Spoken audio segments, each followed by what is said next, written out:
جی بسم اللہ الرحمن الرحیم۔ جنگ نہروان۔ حضرت علی رضی اللہ عنہ نے خوارج کے کوفے سے خارج ہونے کے بعد اہل کوفہ کو جنگ شام کے لیے ترغیب دی۔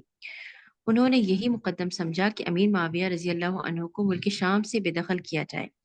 خوارج کے فتنے کو وہ زیادہ اہم اور شام کی مہم پر مقدم نہیں کرنا چاہتے تھے، چنانچہ انہوں نے بصرہ کی جانب عبداللہ بن عباس رضی اللہ عنہما کے پاس خط بھیجا کہ جنگ شام کے لیے جس قدر فوج ممکن ہو روانہ کر دو۔ بصرہ سے بھی خوارج چونکہ خارج ہو چکے تھے، لہٰذا ان کے اس اخراج کو غنیمت سمجھا گیا کہ نہ یہ لوگ شہر میں ہوں گے نہ فساد برپا کریں گے۔ بصرہ میں اس وقت 60,000 جنگجو موجود تھے، لیکن حضرت عبداللہ بن عباس رضی اللہ عنہما نے حضرت علی رضی اللہ عنہ کا خط لوگوں کو سنایا اور شام پر حملہ آور ہونے کے لیے ترغیب دی تو بڑی مشکل سے صرف 3,100 آدمی جانے کے لیے تیار ہوئے۔ باقی سب نے اس کان سنا اور اس کان اڑا دیا۔ کوفے میں بھی لوگوں پر سرد مہری چھائی ہوئی تھی۔ جب بصرہ کی یہ تینوں 3,000 فوج حارثہ بن قدامہ کی سرداری میں کوفہ پہنچی تو حضرت علی رضی اللہ عنہ نے اہل کوفہ کو جمع کر کے خطبہ دیا اور لوگوں کو لڑائی کے لیے آمادہ کیا۔ آخر کوفہ والے آمادہ ہو گئے۔ 40,000 سے زیادہ لشکر حضرت علی رضی اللہ عنہ کے جھنڈے کے نیچے جمع ہو گیا۔ حضرت علی نے مناسب سمجھا کہ خوارج کو بھی ایک مرتبہ پھر سے اپنے ساتھ شامل ہونے کی ترغیب دے، چنانچہ انہوں نے نہروان میں عبداللہ بن وہب کے پاس ایک خط بھیجا اور لکھا کہ تم لوگ شامیوں سے جنگ کرنے کے لیے ہمارے پاس چلے آؤ، ہم اس پہلی رائے پر اور اہل شام سے جنگ کرنے پر آمادہ ہیں۔ عبداللہ بن وہب نے حضرت علی کا یہ خط اپنے ساتھیوں کو سنایا اور سب کے مشورے سے جواب لکھا کہ تم نے حاکمین کا تقرر اللہ اور اس کے رسول صلی اللہ علیہ وآلہ وسلم کے حکم کے خلاف کیا تھا، اور اب جو اہل شام سے لڑائی کا ارادہ کر رہے ہو یہ بھی اپنے نفس کی خواہش سے کر رہے ہو۔ اگر تم اپنے کافر ہونے کا اقرار کرنے کے بعد توبہ کرو تو ہم تمہاری مدد کو تیار ہیں، نہیں تو ہم تم سے لڑنے کو آمادہ ہیں۔ اس خط کے آنے سے حضرت علی رضی اللہ عنہ کو خوارج کی طرف سے مایوسی ہو گئی، مگر انہوں نے ملک شام پر چڑھائی کرنے کے ارادے کو فسخ نہیں کیا۔ حضرت علی کی تمام تر کوشش خوارج کو راہ راست پر لانے میں صرف ہوئی، لیکن وہ کسی طرح مصالحت کی جانب نہ آئے۔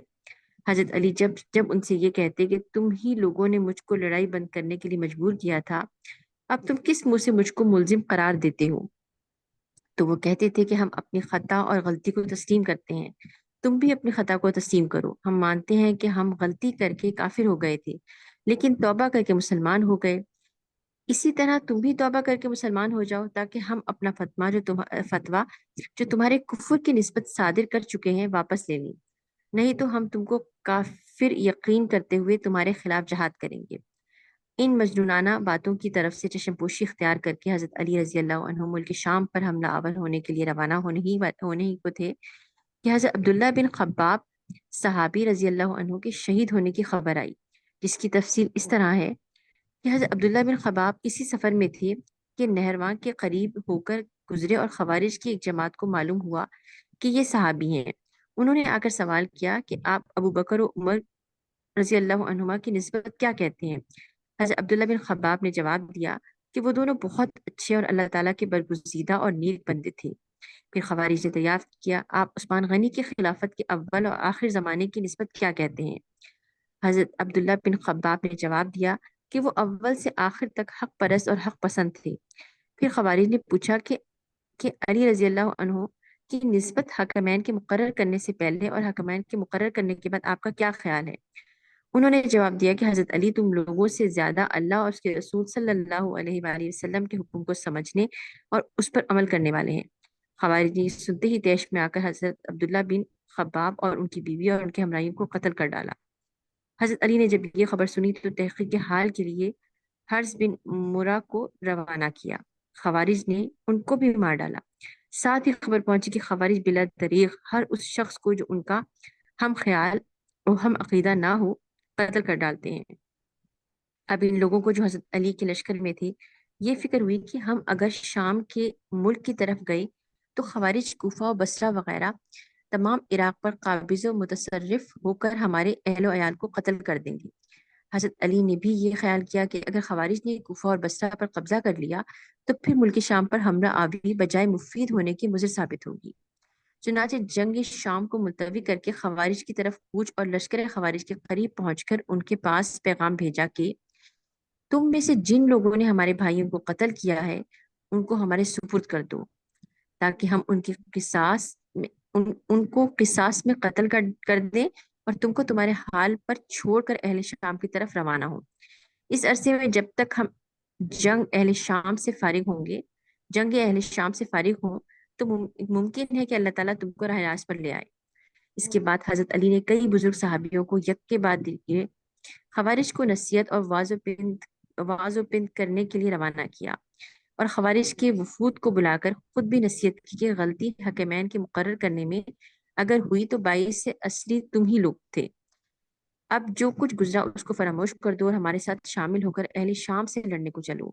خوارج نے ہر مرتبہ یہی جواب دیا کہ بے شک ہم لوگوں نے اللہ اور اس کے رسول صلی اللہ علیہ وآلہ وسلم کے حکم کی خلاف ورزی کی اور کافر ہوئے، لیکن توبہ کر کے پھر مسلمان ہو گئے۔ اب تم بھی جب تک گناہ کا اقرار کر کے توبہ نہ کرو گے کافر رہو گے، اور ہم تمہاری مخالفت میں کوئی کوتاہی نہ کریں گے۔ حضرت علی رضی اللہ عنہ فرماتے ہیں کہ میں اللہ پر ایمان لایا، ہجرت کی، اللہ کی راہ میں جہاد کیا، میں کس طرح اپنے آپ کو کافر کہوں؟ آخر حضرت علی خود لشکر خوارج کے قریب تشریف لے گئے اور ان لوگوں کو واض و پند فرمانے لگے۔ خوارج کے سرداروں نے یہ دیکھ کر کہ ہمارے عوام پر کہیں حضرت علی کی تقریر کا اثر نہ ہو جائے، بلند آواز سے اپنے لوگوں کو ہدایت کی کہ علی کی باتوں کو ہرگز ہرگز نہ سنو، نہ ان سے باتیں کرو، بلکہ اللہ کی ملاقات کے لیے دوڑو، یعنی لڑائی شروع کر دو۔ یہ حالت دیکھ کر حضرت علی واپس تشریف لے آئے اور اپنے لشکر کو مرتب فرما کر ہر حصے پر سردار مقرر کیے۔ حضرت ابو ایوب انصاری امان کا جھنڈا دے کر فرمایا کہ اگر کہ تم اس جھنڈے کو لے کر ایک بلند مقام پر کھڑے ہو جاؤ اور بلند آواز سے اعلان کر دو کہ جو شخص بغیر جنگ کیے ہوئے چلا جائے گا اس کو امان دی جائے گی، اور جو شخص کوفہ یا مدائن کی طرف چلا جائے گا تو وہ بھی محفوظ رہے گا۔ اس اعلان کو سن کر خوارج کی لشکر سے ابن نوفل اشجعی 500 سواروں کے ساتھ جدا ہو گیا۔ کچھ لوگ کوفہ کی طرف چل دیے، کچھ مدائن کی طرف روانہ ہوئے، کچھ امیر المومنین حضرت علی کے لشکر میں شامل ہو گئے۔ غرض خوارج کے لشکر میں 1/3 سے بھی کم آدمی رہ گئے۔ ان پر حملہ کیا گیا اور سب کو گھیر کر تیغ کیا۔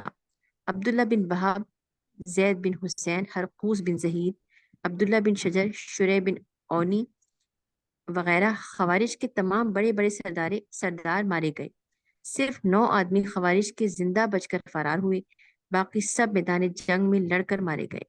حضرت علی خارجیوں کی لاشوں کو بغیر دفن کیے ہوئے اسی طرح میدان میں چھوڑ کر وہاں سے واپس ہوئے۔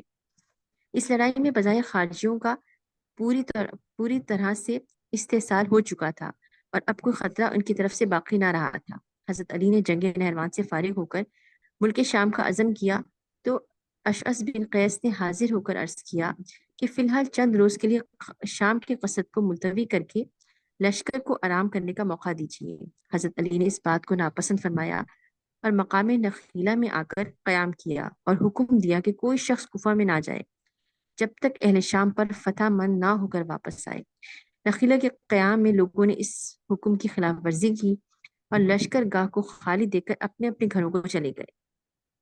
حضرت علی اس طرح لشکر گاہ کو خالی دیکھ کر خود بھی کوفہ میں تشریف لائے اور سرداروں کو جمع کر کے اس سستی اور تناسانی کی وجہ دریافت کی۔ بہت ہی کم لوگوں نے شام پر حملہ آوری کے لیے آمادگی ظاہر کی، باقی خاموش رہے۔ پھر حضرت علی نے تمام لوگوں کو جمع کر کے تقریر کی اور ان کو جنگ شام کے لیے ترغیب دی، مگر سب نے خاموشی سے اس تقریر کو سنا اور کسی قسم کی آمادگی و مستعدی کا مطلق اظہار نہ کیا۔ حضرت علی لوگوں کی اس سرد مہری کو دیکھ کر مجبوراً خاموش ہو گئے اور ملک شام پر حملہ آور نہ ہو سکے۔ مصر کی حالت، جیسا کہ اوپر تحریر ہو چکا ہے کہ جنگ صفین کے بعد مصر کے عامل محمد بن ابی بکر رضی اللہ عنہما تھے، اور وہ اس لڑائی میں حضرت علی کی حمایت اور حضرت امیر معاویہ کی مخالفت میں کوئی خدمت انجام نہ دے سکے تھے، کیونکہ وہ امیر المومنین حضرت علی رضی اللہ عنہ کے ہوا خواہوں کے ساتھ مارکہ آرائی اور اندرونی جھگڑوں میں گرفتار تھے۔ ہوا خواہ عثمان رضی اللہ عنہ نے معاویہ بن خدیج کو اپنا سردار بنا کر باقاعدہ مقابلہ اور مارکہ آرائی شروع کی اور ان کو کئی مارکوں میں کامیابی حاصل ہوئی۔ آگے تھوڑا سا یہ مٹا ہوا ہے۔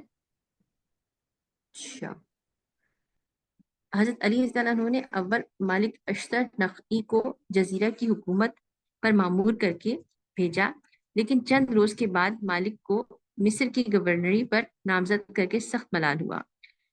اسی طرح حضرت امیر معاویہ رضی اللہ عنہ نے اس خبر کو سنا تو وہ بہت فکر مند ہوئے، کیونکہ وہ مالک اشتر کو صاحب تدبیر شخص سمجھتے اور جانتے تھے کہ مالک اشتر کے مصر پر قابض ہونے کے بعد مصر کا معاملہ بہت تکلیف دہ اور خطرناک صورت اختیار کر لے گا۔ مگر اتفاق کی بات کہ مالک اشتر کا مصر میں پہنچنے سے پہلے ہی راستے میں انتقال ہو گیا۔ محمد بن ابی بکر رضی اللہ عنہما مصر پر بدستور قابض اور متصرف رہے۔ مالک اشتر نے مرنے کی خبر سن کر حضرت علی نے محمد بن ابی بکر کو خط لکھا کہ ہم نے مالک اشتر کو مصر کی حکومت پر اس لیے نامزد نہیں کیا تھا کہ ہم تم سے ناراض تھے، بلکہ اس کا تقرر محض اس لیے عمل میں آیا کہ وہ بعض سیاسی امور کو قابلیت سے انجام دے سکتا تھا جس کی حکومت مصر کے لیے ضرورت تھی۔ اب جبکہ اس راستے ہی میں انتقال ہو گیا، اس کا راستے ہی میں انتقال ہو گیا، تو ہم تم کو مصر کی حکومت کے لیے بہتر شخص سمجھتے ہیں۔ تم کو چاہیے کہ دشمنوں کے مقابلے پر جرأت و استقلال سے کام لو۔ اس خط کے جواب میں محمد بن ابی بکر نے لکھا کہ میں آپ کا تابع فرمان ہوں اور آپ کے دشمنوں سے لڑنے کو ہمہ وقت تیار ہوں۔ یہ واقعات حکمین کے فیصلہ سنانے سے پہلے وقوع پذیر ہو چکے تھے۔ جب مقام ازرج میں حکمین کے فیصلے کا اعلان ہو گیا تو اہل شام نے حضرت امیر معاویہ کو خلیفہ تسلیم کر کے ان کے ہاتھ پر بیعت کر لی۔ اس سے ان کی قوت اور شوکت میں پہلے سے اضافہ ہو گیا، اور انہوں نے معاویہ بن خدیج سے خط و کتابت کر کے اس جماعت کی ہمت افزائی کی۔ یہ معاویہ بن خدیج کون ہے سر؟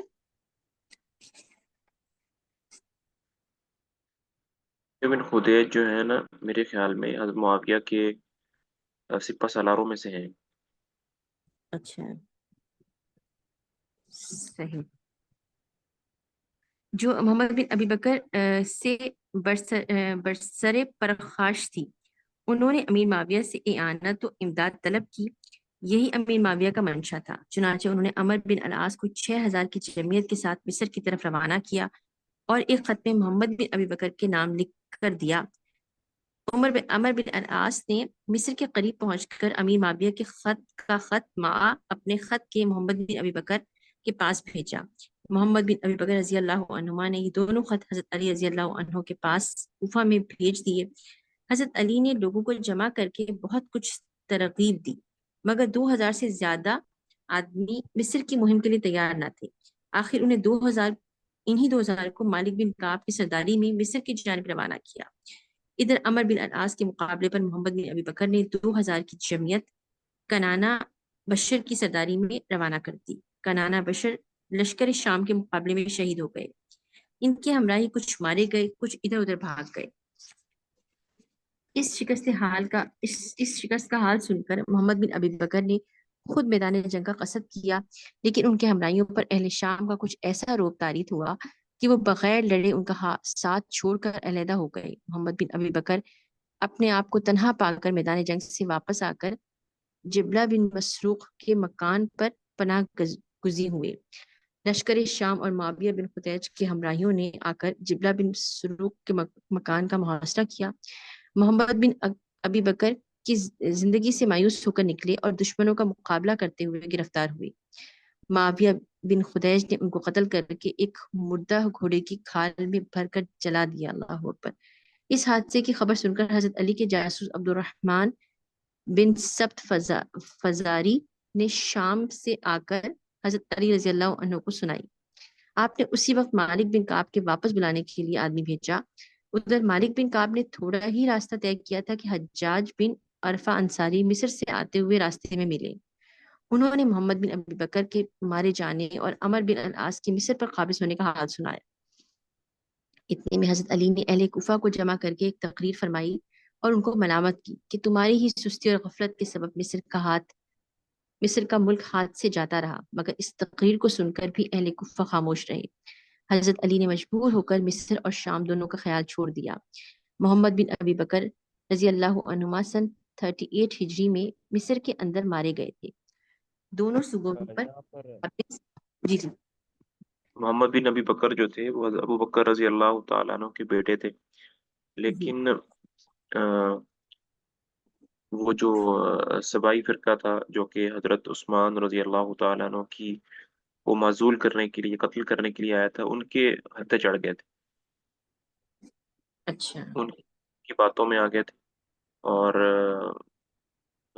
انہی کے ساتھ مدینے سے باہر رہتے تھے، بغاوت انہوں نے کی تھی، اور وہ جتھا، وہ لوگ، وہ مجمع جو کہ حضرت عثمان کو شہید کرنے کے لیے آیا تھا، ان کے اندر بھی محمد بن ابی بکر موجود تھے، اور محمد بن ابی بکر نے ہی آ کر حضرت عثمان کی داڑھی پکڑی تھی اور کھینچی تھی، اگر آپ لوگوں کو یاد ہو۔ جی جی جی بالکل بالکل تو بالکل پھر حضرت عثمان نے ان سے کہا کہ تمہارے باپ تو میری اس داڑھی کی بہت قدر کرتے تھے۔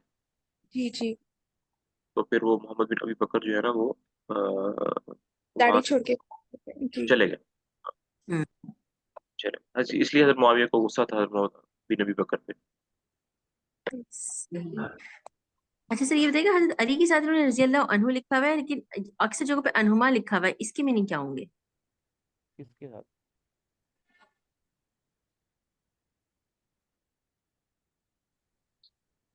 یہ کیوں ڈفرینس ہے؟ جیسے محمد بن ابی بکر رضی اللہ عنہما لکھا ہوا ہے اور حضرت علی کے ساتھ عنہ لکھا ہوا ہے۔ ہے نا، یہ دونوں کے لیے ہوتا ہے، دو لوگوں کے لیے۔ ہاں یہ میں کہتے ہیں عنہما تو دو لوگوں کے لیے ہوتا ہے نا، یہی تو اس میں کیوں لیکن یہاں پہ بھی ایک ہی ان کا ذکر ہے نا۔ ہاں جو ہے وہ محمد کے لیے بھی ہے اور ابو بکر کے لیے بھی ہے نا، دو لوگوں کے لیے، اور علی کے لیے صرف حضرت اچھا علی ایک ہے۔ اچھا ٹھیک ہے ٹھیک ہے ٹھیک ہے ٹھیک ہے، جیسے دونوں کا ذکر ہے، ٹھیک ہے ٹھیک ہے۔ دوسرے صوبوں پر قابض ہونے کی کوشش۔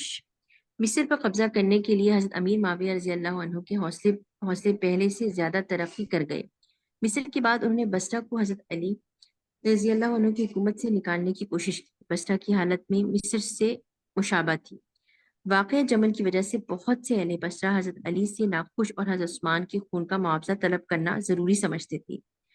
حضرت امیر معاویہ نے عبداللہ بن حضرمی کو بصرہ کی طرف روانہ کیا اور سمجھایا کہ ان لوگوں کو جو حضرت علی سے خوش نہیں ہیں اور خون عثمان کے مطالبے کو ضروری سمجھتے ہیں اپنی طرف جذب کریں اور ان کی تالیف قلوب میں پوری کوشش عمل میں لا کر بصرہ پر قابض ہو جائیں۔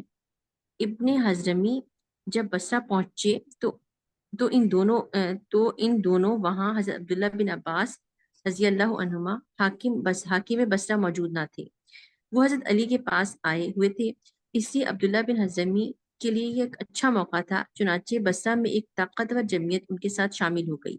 یہ خبر جب کوفہ میں حضرت علی کے پاس پہنچی تو انہوں نے عین بن زبیحہ یہ کیا لکھا ہوا ہے؟ زبیہ زبیہ کو یہ ہدایت کر کے بھیجا کہ جس طرح ممکن ہو ابن الحضرمی کے گرد جمع ہونے والے لوگوں میں نا اتفاقی اور پھوٹ پیدا کرنے کی کوشش کرو۔ چنانچہ عین بن زبیحہ کو اپنی کوشش میں کامیابی حاصل ہوئی۔ عبداللہ بن حضرمی بصرہ سن 38 ہجری کے آخری ایام میں مقتول ہوئے۔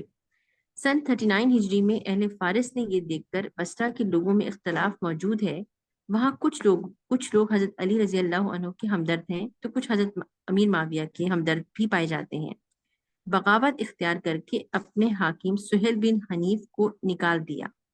حضرت علی نے حضرت ابن عباس رضی اللہ عنہما حاکم بصرہ کو لکھا کہ زیاد کو فارس کی حکومت پر روانہ کر دو۔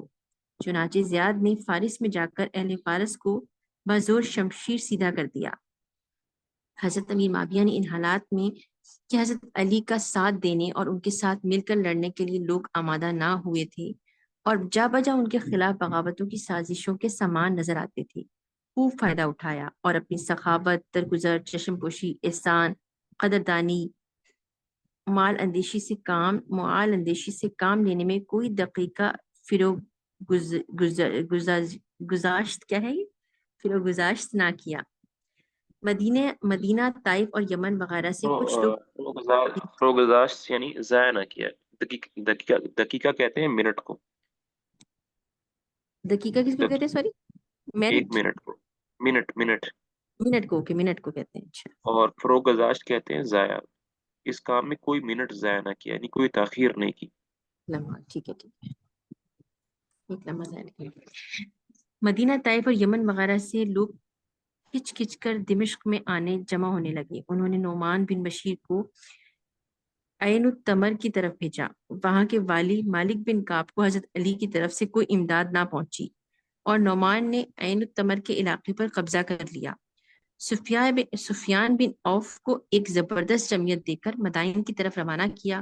سفیان بن عوف نے انبار اور مدائن وغیرہ کے علاقوں سے مال و اسباب لوٹ کر اور جس قدر خزانہ مل سکا سب لے کر دمشق کا رخ کیا۔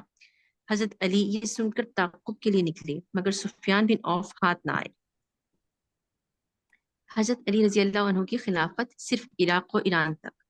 اسی طرح بصر بن ارطوات کو حجاز و یمن کی طرف روانہ کیا۔ اہل مدینہ نے امیر معاویہ کی بیعت اختیار کی۔ اس کے بعد اہل مکہ اور اہل یمن نے بھی امیر معاویہ کی بیعت کر لی اور عبید اللہ بن عباس کو یمن کے دارالسلطنت صنعاء سے نکال دیا۔ پر سن 40 ہجری کے ابتدا میں امیر معاویہ کی حکومت یمن، حجاز، شام، فلسطین، مصر وغیرہ ممالک پر قائم ہو چکی تھی اور ان کی مقبوضہ ممالک کی حکومت بھی کسی قسم کی کمزوری و اضمحلال کے آثار بھی نہیں پائے جاتے تھے۔ نہ کسی بغاوت اور اندرونی مخالفت کا ان کو کوئی اندیشہ تھا۔ مکہ مکرمہ اور مدینہ منورہ دونوں شہروں کو غیر جانبدار اور آزاد چھوڑ دیا گیا تھا، یعنی ان شہروں میں نہ حضرت علی رضی اللہ عنہ کی حکومت تھی نہ امیر معاویہ کی۔ اس پر دونوں حضرات رضامند ہو گئے تھے۔ حضرت علی کی حکومت عراق و ایران پر قائم تھی مگر عراق میں عربی قبائل کی ایک بڑی تعداد ایسی تھی جو ان کی حکومت کے ساتھ دلی ہمدردی نہ رکھتے تھے۔ اسی طرح ایران میں بھی سازشوں اور بغاوتوں کا سلسلہ جاری تھا۔ ایران کے مجوسی لوگ اپنی گئی ہوئی سلطنت کے دوبارہ قائم کر لینے کے لیے خواب ابھی تک دیکھ رہے تھے۔ مجوسی سر کس کو کہتے ہیں؟ مجوسی یہ وہ لوگ ہوتے ہیں جو آگ کی عبادت کرتے ہیں، آگ کی۔ صحیح۔ بصرہ، کوفہ اور بصرہ میں دو مرکزی شہر سمجھے جاتے تھے۔ خود ان میں بھی ایسے لوگ موجود تھے جن کو حضرت علی کے خلاف امیر معاویہ سے ہمدردی تھی۔ حضرت علی اپنی شجاعت اور بلند ہمتی سے سب کچھ کرنا چاہتے اور اپنی خلافت کو تمام عالم اسلامی کی ایک ہی شہنشاہی قائم کرنے کے خواہش مند تھے، لیکن ان کے ساتھیوں کی طرف سے عموماً پس ہمتی اور نافرمانی کا اظہار ہوتا تھا جس کی وجہ سے وہ مجبور تھے۔ حضرت علی کے لشکر میں اجمی لوگ زیادہ تھے اور امیر معاویہ کی فوج میں عربی لوگوں کی کثرت تھی۔ حجاز و یمن کی حکومت قبضے میں آ جانے سے امیر معاویہ کی حیثیت و اہمیت اور بھی زیادہ بڑھ گئی تھی۔ تاہم حضرت علی کی ذاتی حیثیت و شجاعت اور ان کی بزرگی و عظمت اس قدر بلند پایا تھی کہ امیر معاویہ ان کی ہمسری کے دعوے میں اپنے آپ کو کمزور پاتے اور حضرت علی سے ہمیشہ خائف رہتے تھے۔ حضرت عبداللہ بن عباس رضی اللہ عنہما کا بصرہ سے رخصت ہونا۔ انہی ایام میں سن 40 ہجری کے ابتدائی ایام میں ایک اور ناگوار واقعہ پیش آیا، یعنی حضرت عبداللہ بن عباس حضرت علی سے ناراض ہو کر بصرہ کی حکومت چھوڑ کر مکہ کی طرف چلے گئے۔ اس ناگوار واقعے کی تفصیل اس طرح ہے کہ بصرہ سے ابو الاسود نے حضرت عبداللہ بن عباس رضی اللہ عنہما کی جھوٹی شکایت حضرت علی کو لکھ کر بھیجی۔ انہوں نے بیت المال کے مال کو اپنی اجازت کے بغیر خرچ کر ڈالا۔ حضرت علی نے ابو الاسود کو شکریہ کا خط لکھا کہ اس قسم کی اطلاع دینا اور عاملوں کی بے راہ روی سے آگاہ کرتے رہنا ہمدردی و عقیدت کی دلیل ہے۔ حضرت عبداللہ بن عباس کو لکھا کہ ہمارے پاس اس قسم کی اطلاع پہنچی ہے، تم جواب میں کیا کہتے ہو؟ عبداللہ بن عباس کے خط میں ابو الاسود کا حوالہ نہیں دیا گیا تھا۔ حضرت عبداللہ بن عباس نے جواباً لکھا کہ آپ کو جو خبر پہنچی ہے وہ سراسر غلط اور بے بنیاد ہے۔ میں نے جو مال خرچ کیا ہے وہ میرا ذاتی مال تھا، اس کو بیت المال سے کوئی تعلق نہ تھا۔ حضرت علی نے دوبارہ خط لکھا کہ اگر وہ تمہارا ذاتی مال تھا تو یہ بتاؤ کہ وہ تم کو کہاں سے اور کس طرح حاصل ہوا تھا اور تم نے اس کو کہاں رکھا تھا۔ اس خط کے جواب میں حضرت عبداللہ بن عباس نے لکھا کہ میں ایسی گورنری سے باز آیا، آپ جس کو مناسب سمجھیں بصرہ کا عامل مقرر کر کے بھیج دیں۔ میں نے جو مال خرچ کیا ہے وہ میرا ذاتی مال تھا اور میں اس کو اپنے اختیار سے خرچ کرنے کا حق رکھتا تھا۔ یہ لکھ کر وہ اپنا سامان سفر درست کر کے بصرہ سے روانہ ہو گئے اور مکہ مکرمہ پہنچ گئے۔ حضرت علی رضی اللہ عنہ کی شہادت۔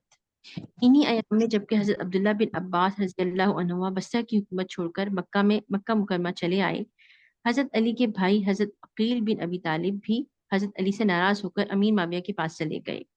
امیر معاویہ نے ان کو معقول روزینہ مقرر کر دیا۔ حضرت علی کو جب حضرت عقیل کے اس طرح جدا ہونے اور امیر معاویہ کے پاس چلے جانے کا سخت ملال ہوا اور آپ نے امیر معاویہ کے خلاف جنگی تیاریوں کو ضروری سمجھا، کوفیوں کو شام پر حملہ کرنے کی ترغیب دی، اور اس مرتبہ کوفیوں پر آپ کی ترغیب کا یہ اثر ہوا کہ 60,000 کوفیوں نے آپ کے ہاتھ پر اس امر کی بیعت کی کہ ہم تعزیز آپ کا ساتھ نہ چھوڑیں گے، اور مرنے مارنے پر آمادہ ہو گئے۔ آپ ان 60,000 کے علاوہ اور لوگوں کو بھی فراہم کرنے اور سامان حرب درست کرنے میں مصروف تھے۔ خارجیوں کی فوجی قوت جنگ کے نہروان میں زائل ہو چکی تھی اور بظاہر ان کی طرف سے کوئی اندیشہ باقی نہ رہا تھا۔ خوارج کا خطرناک منصوبہ۔ اللہ اکبر۔ اوپر بیان ہو چکا ہے کہ جنگ نہروان میں خوارج کے صرف 9 آدمی بچ گئے تھے۔ ان 9 آدمیوں نے جو خوارج میں امامت و تو سرداری کی سے جی بات کر رہے ہیں نا کہ شروع سے جی جب سے حضرت علی اور حضرت معاویہ کا آپس میں اختلاف شروع ہوا ہے تو ہم دیکھتے آ رہے ہیں کہ حضرت علی کی ایک طرح سے بدقسمتی کہہ لیں کہ ان کو جو ساتھی تھے وہ اچھے نہیں ملے، ان کی آپس میں ہی جو ہے نا وہ اختلافات رہے۔ لیکن حضرت معاویہ کی خوش قسمتی یہ تھی کہ ان کے ساتھ جو لوگ تھے وہ بالکل مطلب ان کے ساتھ دل و جان سے جڑے ہوئے تھے۔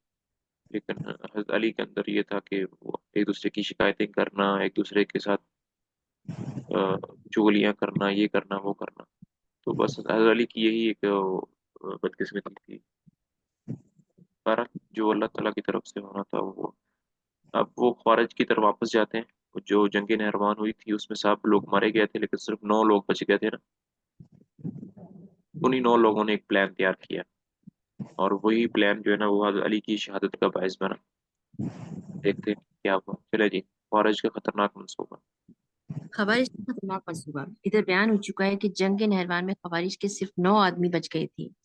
ان 9 آدمیوں نے جو خوارج میں امامت و سرداری کی حیثیت رکھتے تھے، اول فارس کے مختلف مقامات میں حضرت علی رضی اللہ عنہ کے خلاف بغاوتوں اور سازشوں کو کامیاب بنانے کی کوشش میں حصہ لیا تھا، مگر جب کوئی کامیابی حاصل نہ ہوئی تو عراق و حجاز میں آ کر ادھر ادھر آوارہ پھرنے لگے۔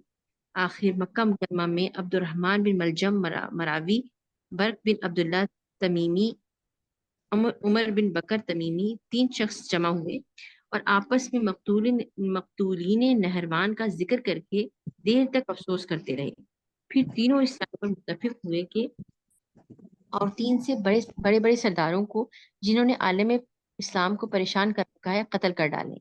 تینوں نے باہم عہد و پیمان کیا اور یہ قرار پایا کہ عبد الرحمن بن ملجم مرادی حضرت علی کو، اور ابرق بن عبداللہ تمیمی حضرت امیر معاویہ کو، اور عمر بن بکر تمیمی سعدی عمر بن العاص کو حاکم مصر کو قتل کریں گے، اور یہ تینوں قتل ایک ہی تاریخ اور ایک ہی وقت میں وقوع پذیر ہو۔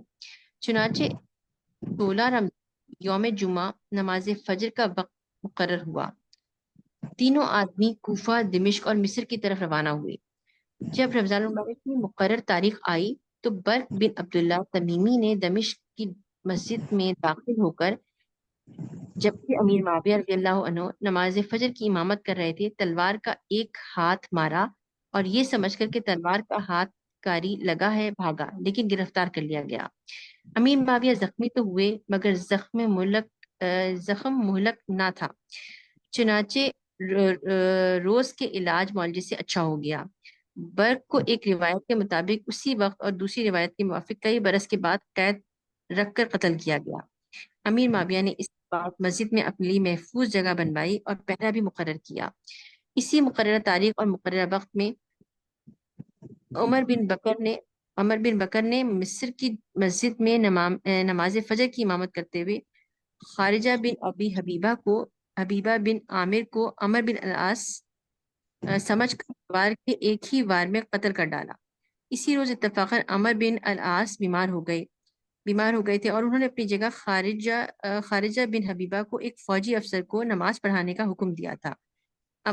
عمر بن بکر نے سمجھا کہ یہی عمر بن العاص ہیں اور ان کو قتل کر دیا۔ اسی روز کوفہ میں عبد الرحمن بن ملجم نے نماز فجر کے وقت مسجد میں حضرت علی رضی اللہ عنہ پر حملہ کیا، اور اس زخم کے حملے سے دو روز کے بعد 17 رمضان سن 40 ہجری کو حضرت علی رضی اللہ عنہ شہید ہو گئے۔ تفصیل اس حادثہ جانکا کی یہ ہے کہ عبد الرحمن بن ملجم کوفہ میں آ کر اپنے دوستوں سے ملا، مگر کسی سے اپنے ارادے کو ظاہر نہ کیا۔ آخر خوب سوچ سمجھ کر اپنے ایک اور دشمن شیب بن شجرہ اشجعی پر اپنا راز ظاہر کیا اور اس سے امداد چاہی، اور کہا کہ ہم کو مقتولین نہروان کے عوض حضرت علی رضی اللہ عنہ کو قتل کرنا چاہیے۔ اول تو شیب نے اس ارادے سے باز رکھنا چاہا، پھر کچھ متعمل ہوا، اور آخر کار ابن ملجم نے کام میں امداد کرنے پر آمادگی ظاہر کی۔ قبیلہ تمیم کے 10 آدمی جو خارجی ہو کر لشکر خوارج میں شامل ہو گئے تھے، جنگ نہروان میں مقتول ہوئے تھے۔ ان مقتولین کے عزیزوں اور رشتہ داروں کو، جو کوفہ میں رہتے تھے، حضرت علی رضی اللہ عنہ سے عناد اور ملال تھا۔ اچھا، ابن ملجم ان لوگوں سے اکثر ان کے گھروں میں آتا جاتا تھا۔ اس نے ایک نہایت حسین و جمیل عورت دیکھی جس کا نام قطام تھا۔ اس عورت کا باپ اور بھائی دونوں انہیں 10 مقتولین میں شامل تھے۔ ابن ملجم نے قطام کے پاس شادی کا پیغام بھیجا۔ قطام نے کہا کہ پہلے مہر ادا کرو تو میں نکاح کے لیے تیار ہوں۔ جب اس سے مہر کی مقدار دریافت کی گئی تو اس نے کہا 3000 درہم، ایک لونڈی، ایک غلام اور حضرت علی کا کٹا ہوا سر میرا مہر ہے۔ اللہ اکبر۔ ابن ملجم تو حضرت علی کے قتل کی نیت سے ہی آیا تھا۔ اس نے کہا کہ میں صرف آخری شرط کو پورا کر سکتا ہوں، باقی شرائط کی بجاوری سے اس وقت مجبور ہوں۔ قطام نے کہا کہ اگر تم آخری شرط کو پورا کر دو تو میں باقی چیزوں کو چھوڑ دیتی ہوں۔ ابن ملجم نے کہا اگر تو چاہتی ہے کہ میں حضرت علی کے قتل پر قادر ہو جاؤں تو اس راز کو کہیں فاش نہ کرنا۔ قطام نے راز کی حفاظت کا وعدہ کیا اور اپنے رشتہ داروں میں سے ایک شخص وردان نامی کو ابن ملجم کے ساتھ مقرر کیا کہ وہ ابن ملجم کی مدد کرے۔ آخر مقررہ تاریخ یعنی 16 رمضان مبارک جمعے کا دن آ پہنچا، اور ابن ملجم، شبیب بن شجرہ، وردان تینوں پچھلی رات سے مسجد کوفہ میں آئے اور دروازے کے قریب چھپ کر بیٹھ گئے۔ حضرت علی رضی اللہ عنہ لوگوں کو حسب عادت نماز کے لیے آوازیں دیتے ہوئے مسجد میں داخل ہوئے۔ سب سے پہلے دردان نے پڑھ کر تلوار کا وار کیا، مگر اس کی تلوار دروازے کی چوکھٹ یا دیوار پر پڑی اور حضرت علی آگے بڑھ گئے۔ ابن ملجم نے فوراً آگے لپک کر آپ کی پیشانی پر تلوار کا ہاتھ مارا جو بہت کاری پڑا۔ حضرت علی رضی اللہ عنہ نے زخم کھا کر حکم دیا کہ ان کو پکڑو۔ لوگ نماز کے لیے مسجد میں آ چکے تھے۔ یہ حکم سنتے ہی دوڑ پڑے۔ دردان اور شیب دونوں مسجد سے نکل کر بھاگے، مگر ابن ملجم مسجد سے باہر نہ نکل سکا۔ وہ مسجد ہی کے ایک گوشے میں چھپا اور گرفتار کر لیا گیا۔ شیب کو ایک شخص حضرمی نے پکڑا، مگر وہ چھوٹ کر بھاگ گیا اور ہاتھ نہ آیا۔ دردان بھاگ کر اپنے گھر کے قریب پہنچ چکا تھا کہ لوگوں نے جال لیا اور وہی قتل کر دیا۔ ابن ملجم کو گرفتار ہو کر حضرت علی رضی اللہ عنہ کے سامنے پیش کیا گیا۔ آپ نے فوراً حکم دیا کہ اگر میں اس زخم سے مر جاؤں تو تم بھی اس کو قتل کر دینا، اور اگر میں اچھا ہو جاؤں تو خود جو مناسب سمجھوں گا کروں گا۔ پھر آپ نے بنو عبد المطلب کو وصیت کی میرے قتل کو مسلمانوں کی خون ریزی کا بہانہ نہ بنانا، صرف اسی ایک شخص کو جو میرا قاتل ہے قصاص میں قتل کر دینا۔ پھر حضرت حسن بن علی رضی اللہ عنہ نے اپنے بیٹے کو مخاطب کر کے فرمایا اے حسن رضی اللہ عنہ، اگر اس زخمے کے صدمے سے میں مر جاؤں تو تم بھی اس کی تلوار سے ایسا ہی وار کرنا، اس کا کام تمام ہو جائے، اور مسئلہ ہرگز نہ کرنا، کیونکہ حضور صلی اللہ علیہ وآلہ وسلم نے مسئلہ کرنے سے منع فرمایا ہے۔ اللہ ابن ملجم کی تلوار کا زخم حضرت علی رضی اللہ عنہ کی کنپٹی تک پہنچ چکا تھا اور تلوار کی دھار دماغ تک اتر گئی تھی، مگر آپ جمعے کے روز زندہ رہے۔ ہفتے کے روز 17 رمضان مبارک کو آپ نے وفات پائی۔ آپ کی وفات پانے سے بیشتر اچھا، لیکن سر ہم نے تو 21 رمضان سنا ہے نا حضرت علی کی شہادت، تو وہ نہیں ہے کیا؟ نہیں، آپ 17 ہی لکھا ہوا ہے۔ جی